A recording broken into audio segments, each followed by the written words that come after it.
Começando mais um quadro, o Responde as perguntas que vocês mandaram no meu Instagram, desta vez ainda do dia 1º de setembro, porque eu não consegui responder todas as perguntas na sexta-feira passada, e hoje estou gravando excepcionalmente na quarta-feira, dia 7 de setembro, 200 anos da independência do Brasil. Vamos ao vídeo.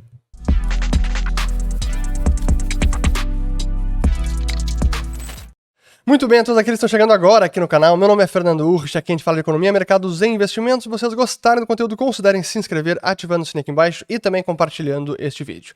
Pois bem, a primeira coisa que eu quero falar até não é nenhuma pergunta, porque é sobre hoje, o dia 7 de setembro, 2 séculos do dia em que o Brasil concluiu a sua secessão de Portugal, o dia da nossa independência.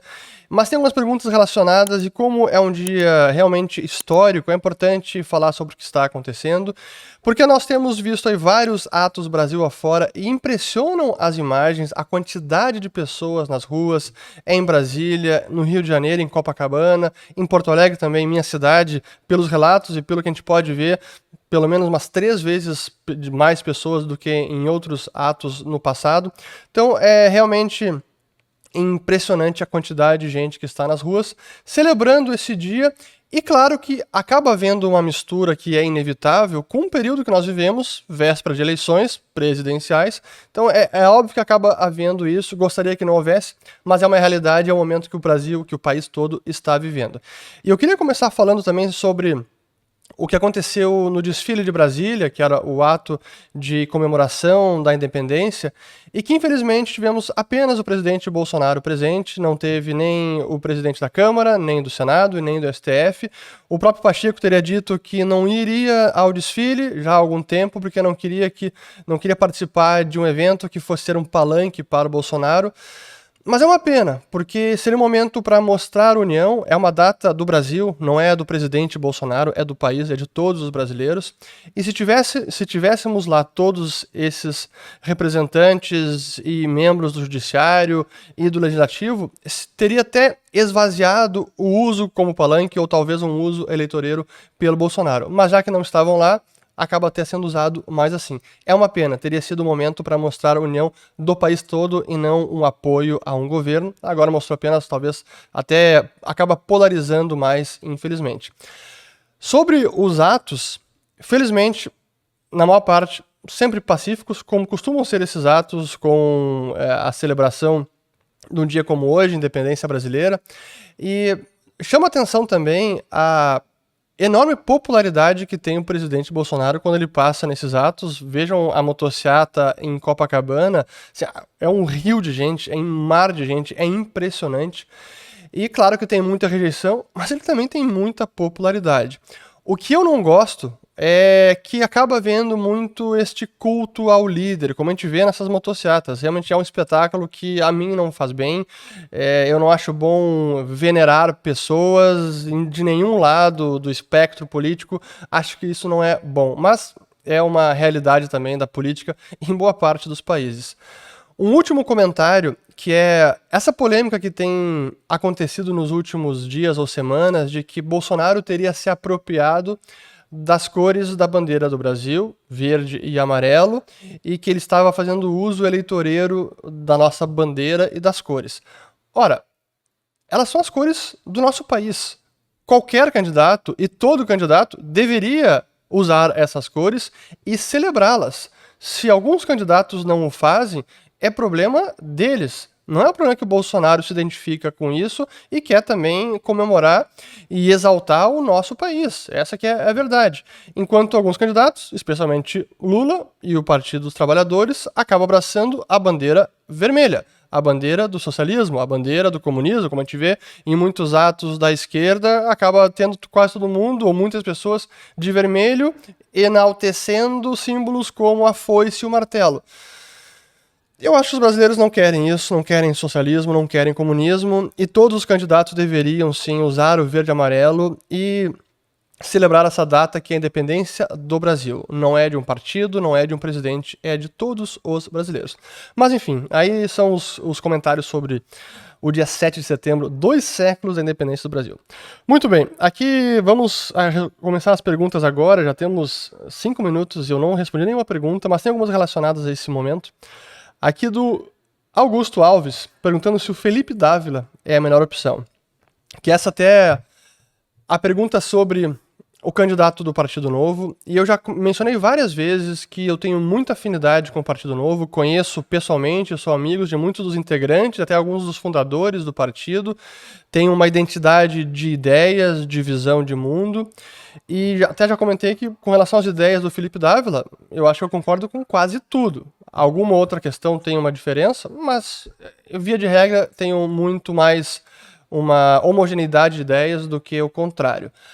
Agora, uma coisa é ter as melhores ideias e outra coisa é você convencer as pessoas dessas ideias. E é que eu vejo como muitas vezes membros do Partido Novo acabam ficando distante do restante da população e não conseguem levar a mensagem para mais pessoas.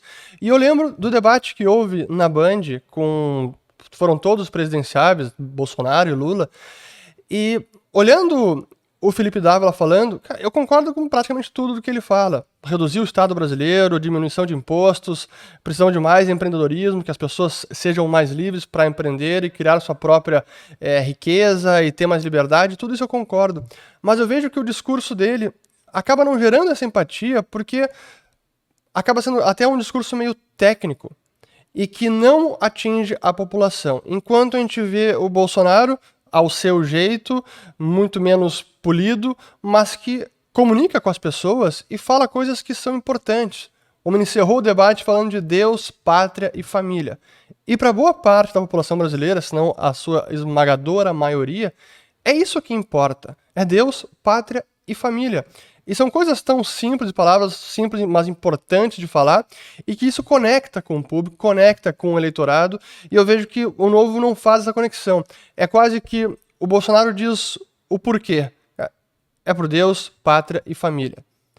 Já o Felipe Dávila, ele fala o como. É reduzindo o Estado, tirando carga tributária, deixando com que o empreendedor tenha mais liberdade para trabalhar, abrir suas empresas, construir seu negócio, suas riquezas e tudo mais. E ele está certo, mas eu acho que é mais importante, falando de eleições e como convencer o povo, o eleitorado, focar no básico, no porquê. É Deus, pátria e família, e nisso eu vejo que o Bolsonaro tem uma larga vantagem quando comparado, por exemplo, com Dávila, para ganhar voto e convencer o eleitorado. Então, talvez a focar mais, uma dica para o Novo, focar mais no porquê, que no final das contas é o que todo mundo quer. Eu quero ter liberdade porque eu quero buscar a minha felicidade com a minha família sem que Estado se intrometa na minha vida e não fique confiscando os frutos do meu trabalho. É isso. Seguindo. Aqui do Juiz Lucas. Como você avalia a situação econômica do Brasil na contramão do mundo? Hora de comprar? Eu fiz um vídeo já sobre isso, até foi o da semana passada. Que sim, o Brasil, diante de todo o cenário mundial bastante complicado, o Brasil acaba se destacando, não apenas porque fez algumas reformas importantes nos últimos anos, mas muito também porque o restante do mundo está numa situação menos atraente do ponto de vista de investimento. Aqui do Vinícius SV10. O que seria a rolagem da dívida? Qual é o resultado de possuir uma dívida bruta PIB menor? A rolagem da dívida é o ato de pagar a dívida passada emitindo dívida nova. É o que praticamente todos os países fazem. É difícil ver um país realmente quitando a dívida a ponto de diminuir em valor absoluto, já é difícil, o valor nominal da dívida, e diminuir às vezes em relação ao PIB também é difícil. As duas coisas às vezes é quase inédito. A Alemanha recentemente conseguiu diminuir tanto em valor absoluto, nominal, quanto em relação à sua economia. Então, rolagem da dívida é simplesmente isso, é pagar a dívida que está vencendo, emitindo nova dívida, ou refinanciamento da dívida, é assim que os governos funcionam. O resultado de possuir uma dívida bruta sobre o PIB menor é que é um fardo menor na economia, porque tendo uma dívida menor, o governo vai ter um serviço da dívida, um custo da dívida menor, é menos dívida que está vencendo, é menos juros que tem que pagar, então quanto menor for essa dívida, melhor é para a população, porque é menos juros, é menos amortização, portanto, menos gasto do Estado, menos ele precisa tributar ao cidadão para cobrir essa despesa. É nisso. E quanto menos imposto, mais próspero será um país.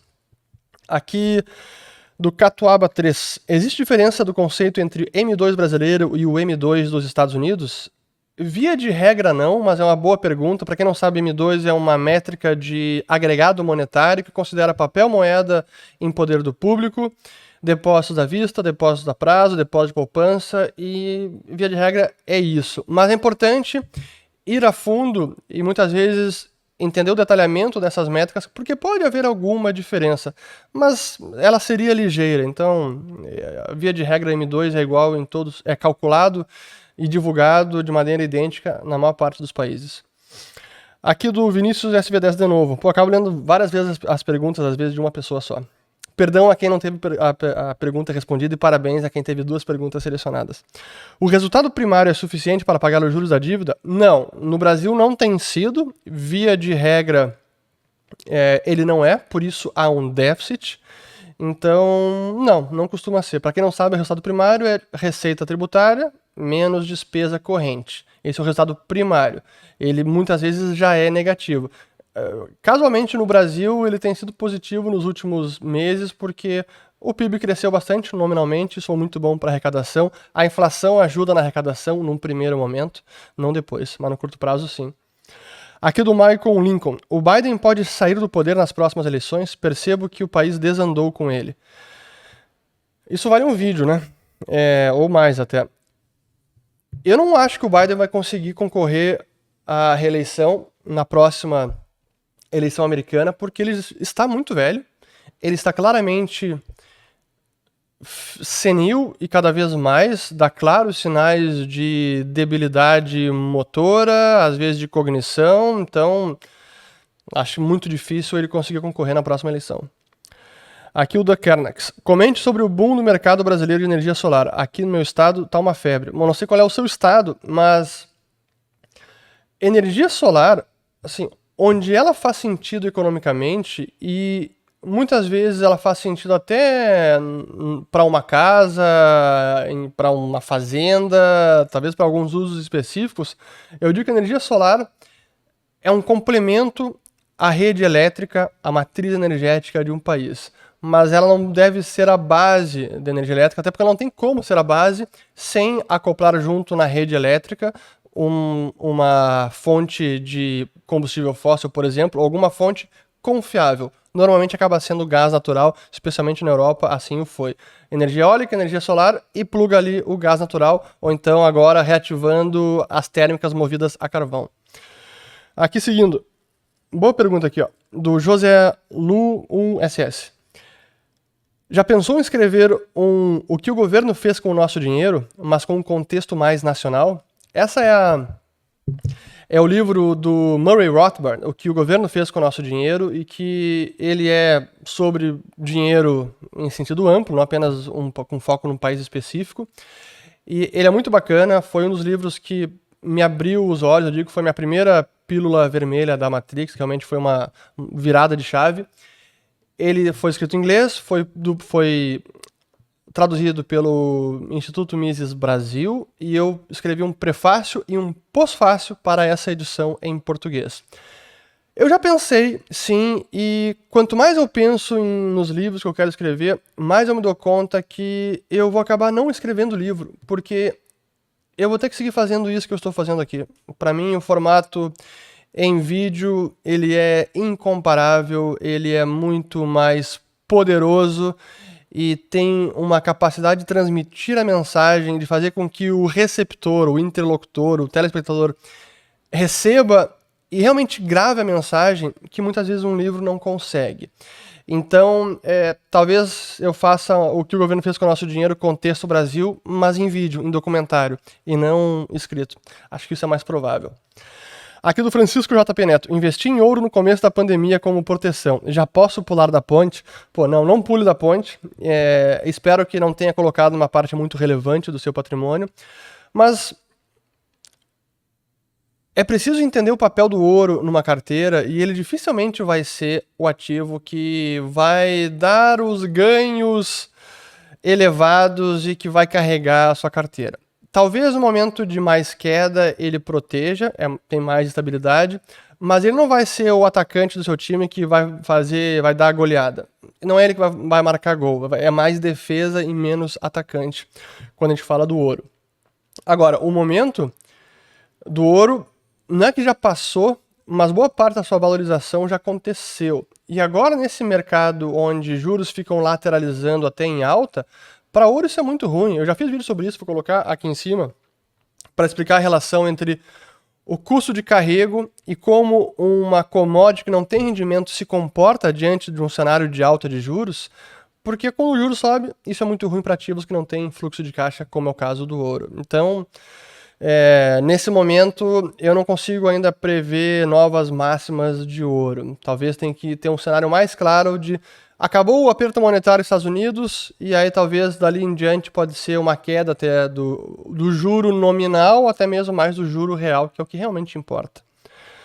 Muito bem, seguido aqui do KMN Rodrigues. Se houver uma divisão do Ethereum, quem tem Ether na Ledger precisa passar antes para uma corretora? Até falando do Ethereum, é importante, a gente gravou uma conversa com o Felipe Santana, da Paradigma Education, para os assinantes do Follow the Money. Quem não segue o dinheiro, siga o dinheiro, link aqui na descrição do vídeo. E muito bacana porque a gente explorou justamente o panorama atual dessa atualização do Ethereum, quais são os próximos passos, o que pode acontecer, alguns cenários, como pode refletir no preço, quais são os cuidados práticos que cada investidor deve ter, e também fizemos aí um debate filosófico sobre a descentralização e a prova de participação, ou Proof of Stake, que é o upgrade que o Ethereum está fazendo na sua rede. Agora, sim, é importante você ter certeza que, se você está guardando o Ether na sua Ledger, que é uma carteira em hardware, para quem não sabe, eu diria que é mais seguro do que numa corretora, no sentido de, caso haja um split da rede, uma divergência, uma criação de um outro Ethereum, e isso é um cenário possível, não é provável, mas é possível, você consegue acessar essa moeda também. Porque se você não fizer, se você deixar na corretora, você vai ter que esperar a corretora se pronunciar para ela dizer, ó, o que eu vou fazer? Quem tinha o Ether original, agora tem o Ether original e o novo Ether que ainda está sendo negociado. Então, eu diria para ficar com custódia própria. Pelo menos nesse meio do caminho aqui agora. Aqui, do Henry Teófilo. Como proteger um país de um ataque especulativo? Só IOF? É uma boa pergunta. Para quem não sabe, o IOF é Imposto sobre Operações Financeiras e tem sido um imposto que o governo brasileiro utiliza para desincentivar a saída de capital, penalizando a saída. Por exemplo, hoje com gasto de cartão de crédito é 6,38% gasto no exterior, ou se fizer uma remessa também tem algum imposto. No passado, lá em 2011, quando o nosso problema, veja que curioso, em 2011 o nosso problema era o real muito forte e tinha muito dinheiro entrando no Brasil, apreciando a nossa moeda, e a Dilma, na época, com Manteiga e toda a equipe econômica, eles decidiram impor um IOF no dinheiro que estava entrando, para buscar afugentar o dinheiro que entrava. Olha que loucura! Impedir o capital externo ou desincentivar mais entrada de capital, e se eu não estou enganado, foi até 20%, ou acho que foi 20%, pelo menos, em algum momento. Mas eu não respondi a pergunta, né? Como é que se protege um país de um ataque especulativo? A melhor maneira é não se colocando na posição de vulnerabilidade a um ataque especulativo. O que eu quero dizer com isso? Como é que um país se torna vulnerável a um ataque especulativo? Dívida externa elevada, câmbio fixo, poucas reservas internacionais, controles de preços, inflação elevada, controles de capitais, impede a livre movimentação de capitais saindo e entrando no país. É assim que você acaba se colocando nessa posição de ser mais suscetível a um ataque especulativo, ou se colocando na posição em que um ataque especulativo, caso ocorra, terá sucesso. Então, o IOF é apenas o paliativo, é preciso o dever de casa anterior. O IOF é uma barricada final para tentar impedir esse ataque, mas se os fundamentos da economia, os fundamentos macro da economia são convidativos a um ataque especulativo, é difícil apenas contê-lo com o IOF. Aqui do Felipe Marques, até porque alguma outra variável vai ser impactada. Então, se não é o câmbio, não é o juro, de alguma maneira o mercado vai precificar esse risco de ataque especulativo, vai precificar essa piora dos fundamentos macro da economia. Aqui do Felipe Marcato. O Pix influenciou na velocidade de circulação do dinheiro e, portanto, na inflação? Como medir? O conceito de inflação, de velocidade da moeda, é um conceito que eu tenho dificuldade não de entendê-lo, mas de considerá-lo útil. Porque simplesmente acreditar que a velocidade da moeda, ou seja, a velocidade com que o dinheiro troca de mãos e que isso vai fazer os preços aumentarem, que é isso que aquece a economia, não é bem assim que funciona, não é apenas isso que pode pressionar os preços. Porque o que acaba impactando mais não é a velocidade de circulação do dinheiro, mas sim a velocidade de crescimento do dinheiro, a velocidade do aumento da oferta monetária, a expansão monetária. É realmente isso que dita mais a inflação, a perda de poder de compra da moeda, e muito menos a velocidade de circulação. Para fazer um exemplo ridículo, esdrúxulo, é como se com a mesma massa monetária você faz algumas transações entre duas pessoas. 1 milhão de reais trocando de mão entre duas pessoas vai ser sempre 1 milhão de reais trocando de mão entre duas pessoas. É preciso que haja mais que 1 milhão de reais para que o preço daquilo que está sendo trocado realmente aumente. Então, velocidade é um conceito que eu acho relativamente inútil quando se fala em economia. E até tem métricas que a gente pode comparar. Tem gente que usa a velocidade do dinheiro comparando o PIB com o M2, ou dividindo o PIB do M2. Assim você calcula o quanto da massa monetária que foi traduzida em atividade econômica. Mas, enfim, o M2 não impacta só PIB, atividade econômica, também impacta ativos financeiros, ativos imobiliários. Então, eu vejo com muita ressalva o uso desse conceito de velocidade do dinheiro. Seguindo aqui do Paulo HN, deixa eu só aumentar aqui. Peraí. Tá caindo o dia. É importante. Qual a sua perspectiva para a regulação de derivativos de cripto no Brasil? Eu fiz um vídeo sobre isso. Eu vou colocar aqui em cima o link, já tem algum tempo, porque ele foi um tema debatido num seminário organizado pelo Escritório de Advocacia Figueiredo e Veloso, se eu não me engano esse é o nome, e lá estava Roberto Campos Neto, presidente da CVM, o diretor da CVM, o João Ascioli, o ministro, o procurador da República, que era o Frederico Mainberg, se eu não estou enganado, esse é o nome dele, eu falei sobre ele no vídeo. E honestamente eu fiquei positivamente surpreso com a visão dessas pessoas que estão em posição de autoridade, de influência de opinião, até muito crítico em relação ao PL que está sendo discutido, identificando uma série de alterações necessárias, de definições precárias no PL que precisa mudar. Então, honestamente, eu acho que hoje em Brasília já tem muita gente nos órgãos, no judiciário, legislativo menos, assim, falando dos representantes do povo, tem menos conhecimento. Mas em posição de autoridade, CVM e Banco Central, olha, o pessoal já conhece bastante sobre cripto, então não subestime o conhecimento que há lá. Então eu diria que a minha perspectiva até é positiva, honestamente. No sentido de de fazer o menor dano possível ao mercado. Aqui do Andrei Lefkum. Mantém posição ainda em Airbnb? Sim, mantenho no Airbnb. Até tem que comprar mais. Aqui do DR Luiz Augusto. Quando você morou em outros países, teve a impressão, aqui é bom, mas o Brasil é melhor? Não.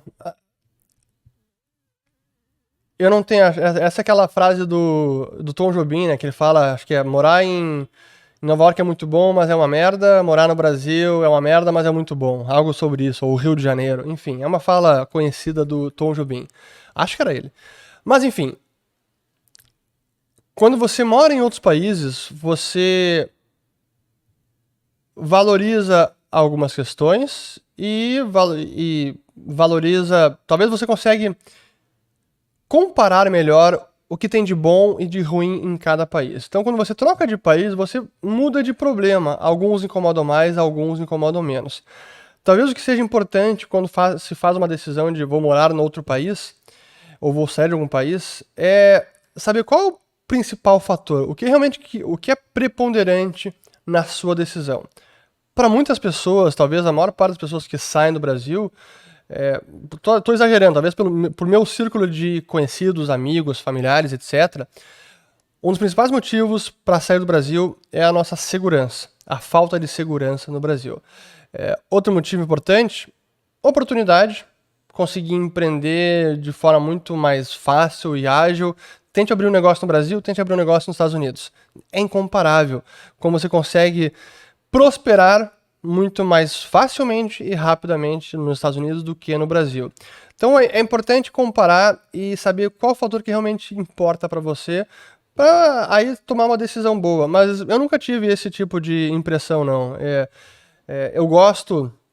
Tem muita coisa que eu gosto no Brasil, tem muita coisa que eu não gosto no Brasil, tem muita coisa que eu gosto na Espanha, tem coisa que eu não gosto na Espanha, assim como a Inglaterra, assim como os Estados Unidos, assim como a Alemanha, assim como Dubai, e esses foram os locais que eu morei. Mas é isso. Às vezes algum desses problemas que você vai percebendo só ao longo do tempo, quando você mora num lugar, começam a incomodar mais a ponto de você ser impelido a tomar a decisão de, ok, basta esse problema, não aguento mais e quero sair daqui. Muito bem, seguindo aqui aqui tem uma pergunta relacionada ao dia de hoje, até que eu não comentei, o 7 de setembro, que é do Mauro Gustavo. Bolsonaristas defendem golpe militar no Brasil. Por que você apoia esse tipo de governo sendo liberal? Vamos lá. Primeiro, eu não apoio golpe militar. Bolsonaristas apoiam golpe militar? Não dá para dizer que todos os bolsonaristas apoiam golpe militar. Algum ou outro na margem, e sempre há alguém que defende, e vocês sempre verão nas manifestações, em atos, alguém com essas bandeiras, golpe militar, intervenção militar. Existe isso? Sem dúvida. Eu concordo e compactuo com essa mensagem? Jamais. E se conhecer algum bolsonarista que defende isso, eu vou discordar veementemente de qualquer outro partido, outro candidato. Discordo disso.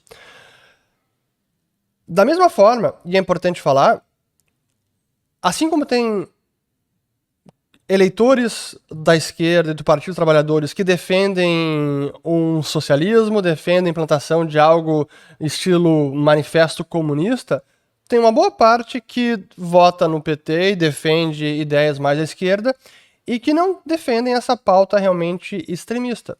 Então, vamos dizer que todo mundo que vota no PT defende socialismo? Não, mas para eles no momento pode ser uma opção menos pior do que votar em Bolsonaro. E eu não defendo ou apoio o governo, como eu falei, e abri já meu voto aqui, sendo as duas opções únicas no segundo turno, Lula e Bolsonaro, para mim não tem nem comparação, com certeza voto em Bolsonaro.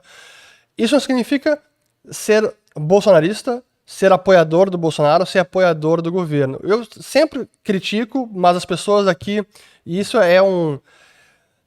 não sei se sempre foi assim, mas a gente tem a impressão que a polarização tem se intensificado, mas parece que se você não faz uma crítica ao governo chamando o Bolsonaro de genocida, não sei o que mais, se você não realmente critica com todas as palavras, até mesmo quase beira um xingamento, se você não faz isso, você está passando pano. Não é assim que a gente progride, não é assim que a gente avança, não é assim que a gente consegue discutir ideias, debater e buscar entender outro ponto de vista e assim conseguir, pelo menos, achar algum ponto de convergência. Então, mas infelizmente é isso. Então, não defendo golpe militar, jamais. Aqui do Gilberto Fuscher. Recebeu a notificação da CVM? Essa aqui é uma pergunta boa. Essa aqui não foi nem uma notificação da CVM, foi uma... Sim, eu recebi. Vários usuários do Twitter, que estão na chamada FinTwitch, que tweetam sobre o mercado financeiro ou que fazem parte de instituições do mercado financeiro, corretoras, agentes autônomos, research, enfim, bancos. Vários perfis, alguns nem com muitos usuários, receberam um e-mail do jurídico do Twitter apenas dando ciência que o seu usuário, por exemplo, eu, Fernando Urrich, que é o meu handle lá no Twitter, @FernandoUrrich, que eu estou sendo ato de uma solicitação de dados da CVM. Para que isso? Não sei. Por que isso? Não sei. Acho que é uma intrusão absurda, uma invasão de privacidade, por que a CVM precisa ter esses dados sobre a gente? Se há algum problema, algum inquérito, alguma investigação, que faça investigação. Mas assim, amplamente solicitando ao Twitter que envie essas informações, e eu entendo que a CVM talvez nem tenha alçada legal para fazer essa solicitação do Twitter. Mas enfim, aí eu deixo para os advogados esclarecerem. Mas sim, também fui alvo dessa solicitação da CVM. Aqui do Júlio C. Martins. Você acha... Pô, tá tendo cachorro pra caramba aqui do lado hoje. Mas enfim, a gente vai ter que seguir. Aqui do Júlio C. Martins. Você acha que na Europa vai piorar mais ainda? Infelizmente vai, porque é o que eu sempre digo.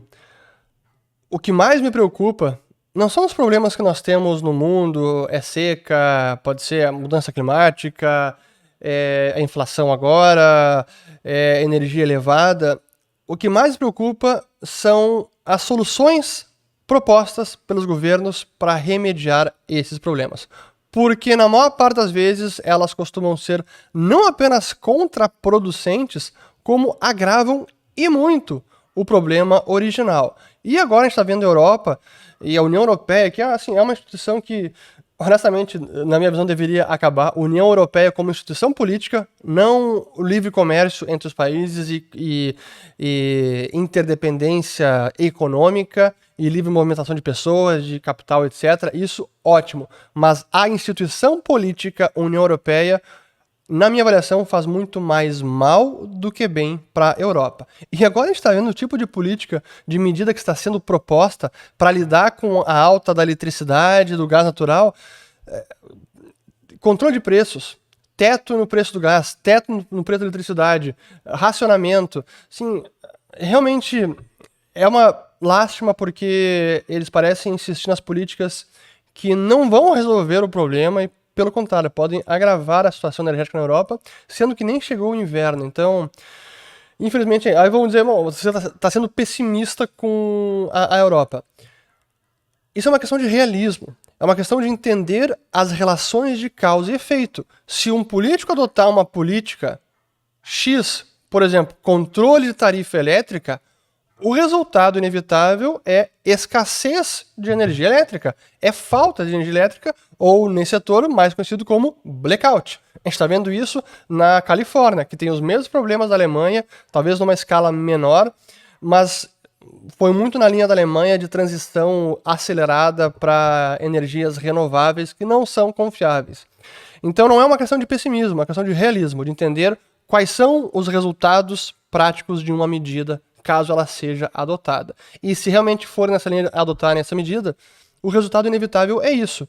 Ou você reconhece que é assim que funciona o mundo e a economia, e você se prepara, e o europeu vai ter que comprar mais lenha, vai ter que comprar mais cobertor, sei lá o que vão precisar fazer, depende de cada país. E se for um inverno rigoroso, mais preparação será necessária, mas isso significa realismo e não pessimismo. É importante fazer essa distinção porque ser otimista ou pessimismo sem nenhum embasamento é ser ignorante, na verdade. Então, vamos ter os dados, as informações e a teoria correta para interpretar a realidade e aí a gente vai ser mais realista. É isso. Seguindo aqui, o do Marcos Kyung. O PIB subiu de novo. Estamos bem mesmo? Pois o PIB é uma medida de retrovisor, um indicador passado, significa a produção interna bruta da economia no trimestre passado, que realmente veio positivo, até acima das expectativas. E eu falei sobre isso, como, apesar desse cenário de inflação elevada, a atividade econômica no Brasil está bem resiliente, o crédito ainda não caiu de forma relevante. Acho que isso vai ser descontinuado no ano que vem, até porque o endividamento das famílias está bem elevado, mas sim, a atividade econômica no Brasil está bem resiliente, por isso temos resultado positivo do PIB. Aqui uma do... Deixa eu ver quanto tempo. Boa. AMS Campus BR. Tá reclamando de mim aqui, ó. Ulrich, você só responde as perguntas bem elaboradas. E seu público iniciante em economia? Olha, eu tento responder perguntas iniciantes também, mas é só para eu tento não repetir as perguntas que eu já respondi em outros vídeos passados. Acho que esse é o principal ponto. Como muitas perguntas chegam, tem novos seguidores, o pessoal começou a acompanhar agora o canal ou o Instagram, e algumas perguntas que chegam são repetidas. Então, o meu objetivo é responder a maior quantidade de perguntas e com a maior variedade possível. Aqui do Tim Zagonel. Mudar para a Europa, Itália, agora seria má ideia? Já empregado. Bom, primeiro, parabéns, você já está empregado na Itália. E tem a ver com a pergunta que eu falei antes, né? Sobre vantagens e desvantagens de se mudar para um país. A Europa, no curto prazo, passa por um momento complicado. A Itália também. Passado o inverno, talvez as coisas deem uma clareada, mas a questão energética na Europa pode ficar numa situação complexa por mais tempo, talvez o próximo ano, porque, de novo, eu não estou vendo os políticos na Europa tomando as medidas corretas para sanar essa crise energética. Agora, seria uma ideia? Depende da sua condição de vida, depende do seu emprego que você tem hoje, depende da sua família, se está aqui, depende de você tem filhos, esposa e pais e sogros vivos, se não tem, se tem irmãos, assim. Essa é uma questão muito pessoal sempre. É preciso realmente pesar todos esses fatores, não apenas a economia da Itália, da Europa tá boa ou tá má. Tem que pesar todos os fatores. Muito bem. Aqui seguindo, do Brian David. Lula ganhando aumentaria sua exposição a ativos estrangeiros? Não. Apenas Lula ganhando, não. Para mim, eu teria que ver Lula ganhando e Brasil melhorando muito. Por exemplo, cai dólar, bolsa sobe mais. Eu aproveitaria esses momentos de o Brasil tá muito bem, o mercado não tá nem aí, Lula é eleito e estamos comemorando, e dólar para baixo, bolsa para cima. Provavelmente eu usaria essas janelas de oportunidade para ir realizar e possivelmente alocar mais no exterior ou em ativos dolarizados. Mas não é apenas, caso o Lula ganhe, eu já faço esse movimento. Tem que haver uma melhora substancial do câmbio e da bolsa para fazer esse movimento. Seria um rebalanceamento. Para mim, eu já estou bem calibrado em termos de exposição aqui e lá fora, independente de quem ganha as eleições. Aqui do Marcelo Balestieri. Dicas de leitura para quem está começando do zero no mundo dos investimentos. Eu já recomendo de novo, o livro do Roger Lowenstein sobre o Warren Buffett, que é Warren Buffett, The Making of an American Capitalist. Acho que no português deve ser A Formação de um Capitalista Americano. É muito bacana, conta a história dele. O Roger Lowenstein tem uma narrativa muito boa, uma prosa muito boa. É uma leitura fácil, agradável e talvez isso inspire você a ser mais investidor. Aqui, seguindo, do Márcio Martins. Ulrich, como a Argentina poderia ser reerguida? Adotando políticas menos intervencionistas, talvez dolarizando a economia de vez, porque assim, não tem mais como resgatar o peso, é uma moeda quase moribunda, e seria um impeditivo para investidas intervencionistas, populistas, não tendo a impressora de dinheiro. Acho que esse é um passo, mas aí passa realmente por ideias, cultura, que o povo segue elegendo Alberto Fernandes e Cristina Kirchner. Mauro Gustavo, qual livro você indica para compreender os códigos e protocolo do Bitcoin? Boa. Eu diria que o principal livro para começar a entender seria o Mastering Bitcoin, do Andreas Antonopoulos. Ele foi escrito já tem uns 4 ou 5 anos, se não mais. Ele é muito bom e ele é voltado para programadores, mas mesmo quem não é programador como eu consegue entender, e quem sabe o mínimo de programação entende mais ainda. Eu sei um mínimo de VBA para Excel, mas enfim, sei que os programadores vão escutar isso e dizer, cara, isso não é linguagem de programação. Mas enfim, é a única que eu sei, é o mínimo de lógica de programação que eu entendo. Acho que essa é um bom livro para iniciar nisso, e tem uma tradução feita para o português, certamente você vai encontrar na internet. Além disso, eu diria que baixar os próprios códigos do BTC, se você é programador, e destrinchar os códigos. Então faça a leitura dos códigos do BTC. Acho que essa é a melhor maneira. Aqui seguindo, do M.R.O. Lopes. Quais os impactos se o governo valorizar a moeda retirando moeda em circulação? Geraria deflação? Tudo mais constante, sim. O ceteris paribus. Se houver uma destruição de moeda, ou seja, uma contração monetária, isso é um fator deflacionário. Mas se esse fator deflacionário realmente vai gerar numa deflação, ou seja, aumento de poder de compra da moeda, depende da economia, depende da demanda por moeda. Assista um vídeo que eu fiz ano retrasado, vou colocar o vídeo aqui em cima, onde eu explico o que é deflação e o que é inflação. Aqui do Juan Paulo. Dica de como conciliar a rotina, trabalho, casamento, lazer. Os dias estão cada vez mais curtos. Excelente pergunta, e eu não sou especialista nesse assunto. É algo que eu também busco me aprimorar cada vez mais, é algo que eu tenho que aprender e praticar, mas não é a minha área de especialidade. Eu vou recomendar uma pessoa que eu acompanho e que eu considero muito e é especializada nisso, que é o Joel Moraes, ou Joel J. Ele tem... No Instagram dele ele é bastante ativo, ele tem... acho que canal no YouTube ele não tem, não lembro agora, mas ele tem seu podcast, e recentemente ele fez uma conversa no podcast Extremos do pessoal da G4, fantástica, e ele é especializado justamente nisso, em alta performance. Acho que com ele você pode tirar várias dicas de como conciliar a rotina, trabalho, casamento, lazer e conseguir priorizar as coisas certas. Muito bem, seguindo. Pablo, eu vou colocar o link aqui em cima e talvez na descrição do vídeo. Espero não me esquecer de tudo isso. Pablo França, qual a diferença entre uma CPMF e a taxa de transação do Bitcoin? Cara, tem muitas diferenças. Não são nem comparáveis. Para começar, a CPMF você é obrigado a pagar sempre que fizer uma transferência bancária. A taxa do Bitcoin você paga sempre que fizer uma transação, mas você pode escolher a taxa que vai pagar. Se você não tiver pressa e se a rede não estiver demandada, pode ser uma taxa quase irrisória. Então vai de acordo com a demanda da rede, de acordo com a sua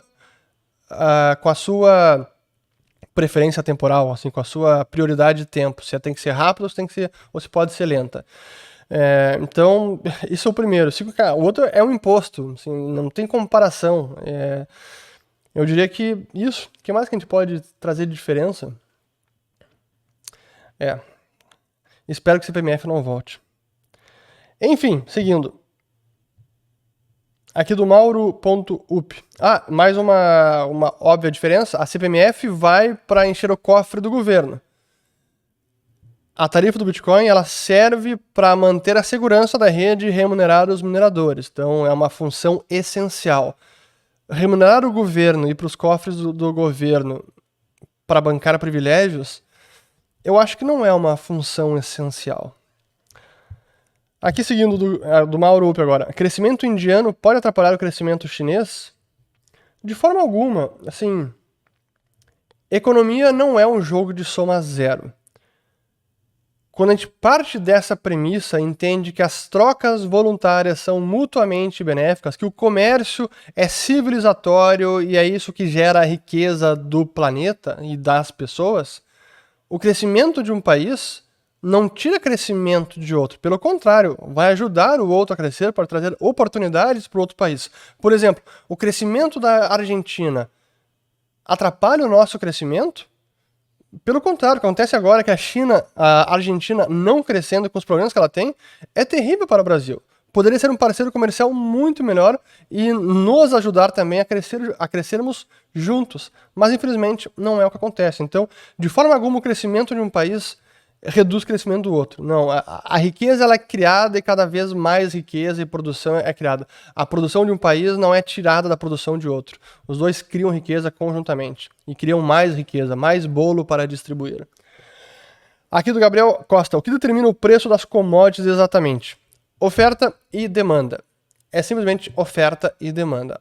Aí é preciso entender como que cada commodity se comporta em termos de oferta e demanda. quais são os fatores que impactam na oferta dessa commodity? Quais são os fatores que impactam na demanda por essa commodity? Então, commodities industriais, metais base, minério de ferro, tem uma oferta dada pela natureza, depende de reservas, e a demanda normalmente é por uma economia que está crescendo, precisando de minério, precisando de aço, precisando de metais base para bens de capital, máquinas, equipamentos, etc. Já commodities agrícolas tem uma oferta que depende não apenas de produtividade, tecnologia, mas também do clima. Às vezes tem safras excelentes, às vezes tem safras ruins porque acabou chovendo demais ou choveu de menos. Então, essa oferta acaba sendo muito mais volátil, a oferta de commodities agrícolas. Já a demanda costuma ser mais estável e menos volátil. Todo mundo vai precisar comer mesmo uma quantidade mínima para poder sobreviver. Então, é importante entender a dinâmica de demanda e oferta de cada commodity. Mas é assim que o preço é determinado. E claro que cada commodity, hoje, com o mundo globalizado, algumas commodities são negociadas em bolsas mundiais, contratos futuros são negociados em bolsas mundiais, na maior parte das vezes Estados Unidos, Chicago e Londres, algumas também na Ásia, China, Singapura. É isso. Privatização dos Correios, qual a sua opinião? Para ontem, pode privatizar para ontem. Pode não, deve. Aqui do Lucas Santos. Apesar de tudo que vemos, ainda vale a pena comprar dólar? Fora o dólar, qual outra moeda forte? Obrigado. Olha, o dólar está fazendo recorde atrás de recorde. Hoje mesmo ultrapassou 110 o nível do Dollar Index, o índice dólar, e segue muito forte em relação às principais moedas do planeta, em relação a várias moedas asiáticas. Então, por mais que o dólar tenha suas deficiências, inflação elevada, é a moeda do planeta em tempos de incerteza, de busca por segurança. O dólar é o porto seguro, por mais que tenha essa inflação toda. Essa é a realidade. Outra moeda forte, o franco suíço é outra moeda forte, mas é uma moeda muito pequena em termos de mercado potencial para investimento. Assim, olhando títulos de dívida, ações de empresas, a própria economia suíça é uma economia muito pequena, então é difícil você investir em ativos denominados no franco. Comprar franco, ter apenas uma renda fixa em franco, até pode ser, mas lá o juro está negativo ainda. Aqui do Denis, deixa eu ver quanto tá. Tem 1, 2, 3, 4, 5, 6... Cara, separei muitas perguntas. Vamos lá, vou responder agora. Aqui, boa. O Banco do Japão não defendendo o iene seria um harakiri na economia ou estão encurralados como o Fed? Para quem não sabe, esse é um termo de o suicídio dos samurais. Pois então, o Banco do Japão também está encurralado e em algum momento eu entendo que ele deva jogar a toalha. E deva jogar a toalha no sentido de vai deixar a taxa do tesouro de 10 anos, o juro do tesouro de 10 anos, o rendimento, né, o yield, ir para onde tem que ir. Hoje ele tem um teto no yield que não pode subir acima de 0,25%, porque esse é o principal fator que está segurando o juro e com isso está desvalorizando e muito o iene. Chegou agora a 145 no dia de hoje, ou dia de ontem, 6 ou 7 de setembro. Cara, é muita desvalorização, é o menor nível em mais de 27 anos, ou 26 anos. Então, sim, mas ele também está encurralado como o Fed, mas alguma hora ele vai ter que, eu acho que ele vai acabar jogando a toalha e deixando os juros subir, e aí o iene volta a se valorizar. Até porque isso vai trazer uma inflação elevada para o Japão, né? O iene se desvalorizando muito. Aqui do Giovanetti Oliveira. A China pode fazer com que o Brasil, o mesmo que está fazendo com a África, nós temos o que eles querem, soja, etc. Tem a ver com o Belt and Road Initiative, Iniciativa Cinturão e Rota. Sim, pode, em parte já está fazendo realmente uma relação difícil com o Partido Comunista. Fernando Lippe, você já falou, mas tem um resumo geral do que considera bom e ruim. Não, aqui já falei, não vou responder de novo. Aqui do Paut64. Aceitaria ser presidente do Bacen se fosse convidado? O pessoal sempre faz essa pergunta, né? Se fosse convidado a ser presidente do Ministério da Fazenda ou presidente do Banco Central. Isso não vai acontecer. Então, essas perguntas hipotéticas Não sei. Se chegasse um convite como esse, ser presidente do Banco Central, certamente ficaria bastante honrado com o convite, mas não sei, honestamente não sei. Depende de cada circunstância, tempo, lugar. Aqui do Eron Juan. Com visita de Xi Jinping à Arábia Saudita, existe possibilidade do fim do petrodólar e início do petro-yuan? Sim, isso existe. Eu fiz um vídeo sobre isso, vou colocar o link aqui em cima também. E já foi no passado, eu acho, no início desse ano. E claro, assim, a China, o mundo quer... ninguém quer ficar dependente de uma moeda, porque isso dá um enorme poder ao país emissor daquela moeda. Então, claro que os países buscam uma alternativa. E sendo a China o principal parceiro comercial hoje da Arábia Saudita, incrível, hoje é natural que em algum momento eles decidam fazer essa transação, talvez em yuan. Mas aí entra a geopolítica, a presença militar dos Estados Unidos na Arábia Saudita, no Oriente Médio, a proteção que o governo americano dá à família saudita no reino da Arábia Saudita. Então, tem muitos fatores, não é tão simples assim.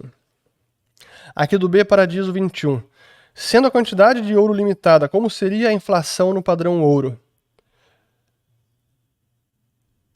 Seria como, por exemplo, o que aconteceu com a prata, na época do descobrimento das Américas, quando a Espanha começou a extrair prata das Américas e levar de volta para a Europa, e isso desvalorizou muito a prata, porque ela ficou mais abundante no continente, e esse foi um período que durou do século XVI, se eu não estou enganado, até o século XVIII, ou 17 até 18, e é o período chamado da Revolução dos Preços, porque a prata se desvalorizou muito por conta desse influxo novo de prata nova recém-extraída de um novo continente encontrado. Então,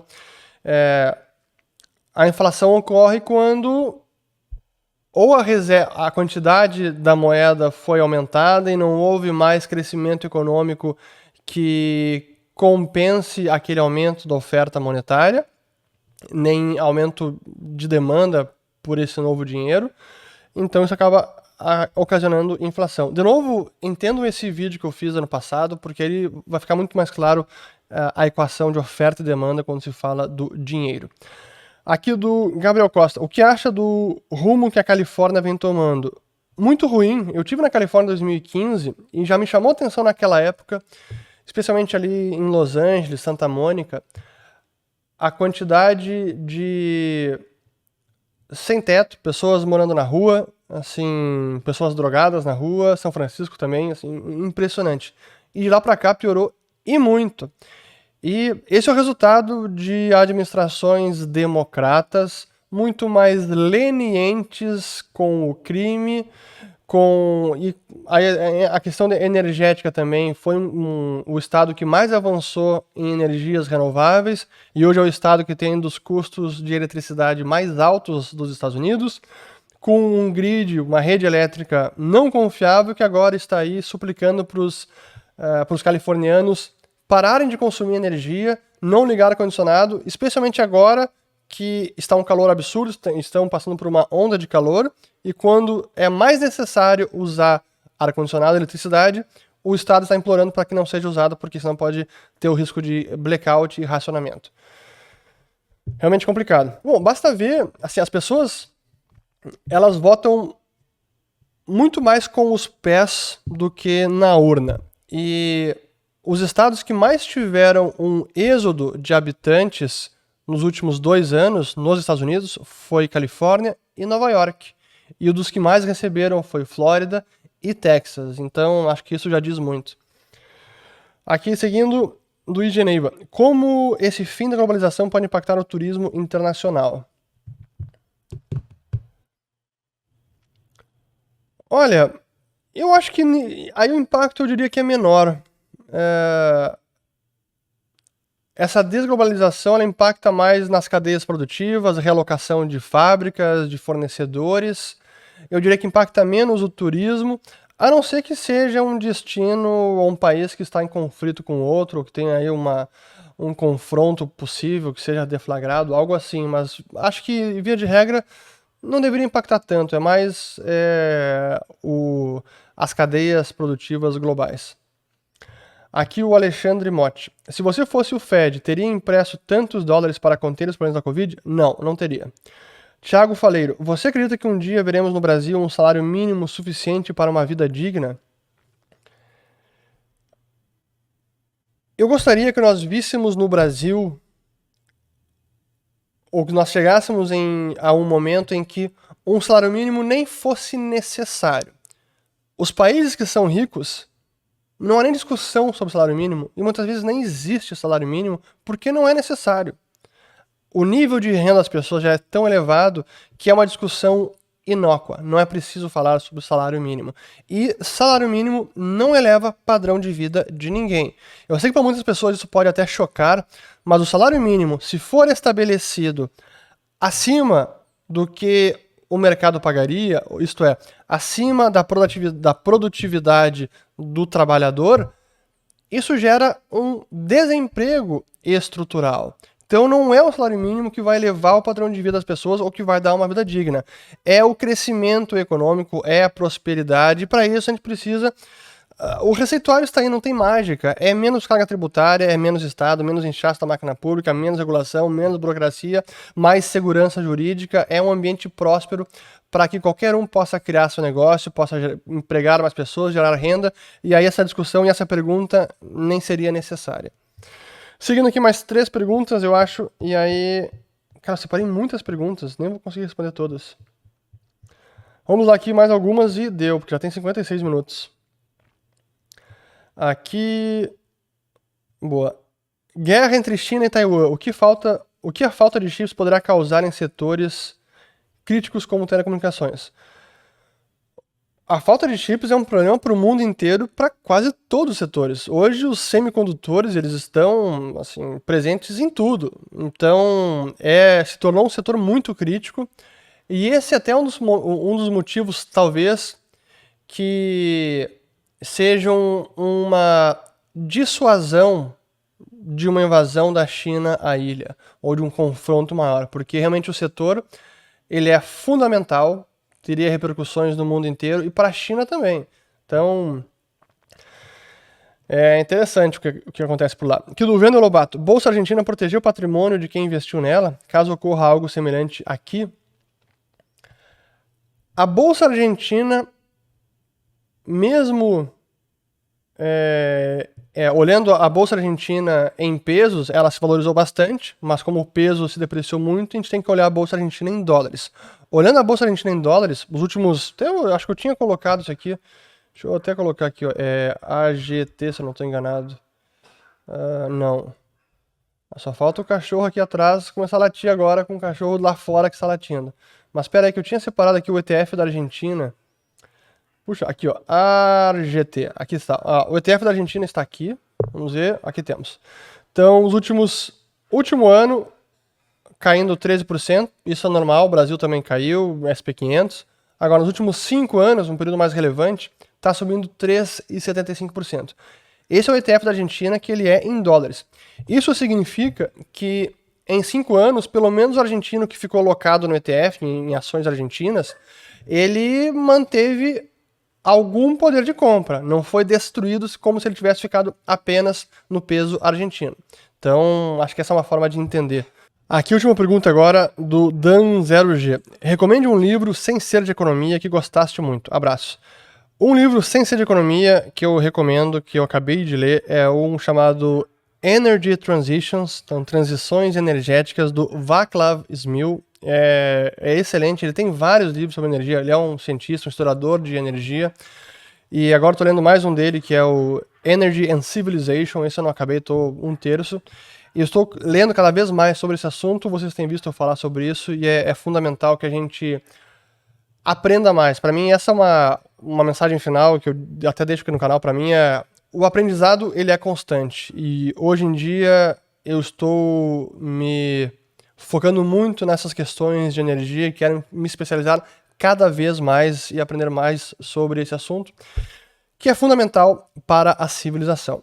Com isso, eu espero que tenham gostado. Acabo por aqui, já 1 hora praticamente de vídeo, e volto no próximo o Responde, que eu não sei quando vai ser, e um feliz 7 de setembro para todos os brasileiros. Obrigado. Muito bem, aqui no finalzinho o cachorro começou a latir, mas enfim. Isso que dá querer gravar na sala de casa. É isso.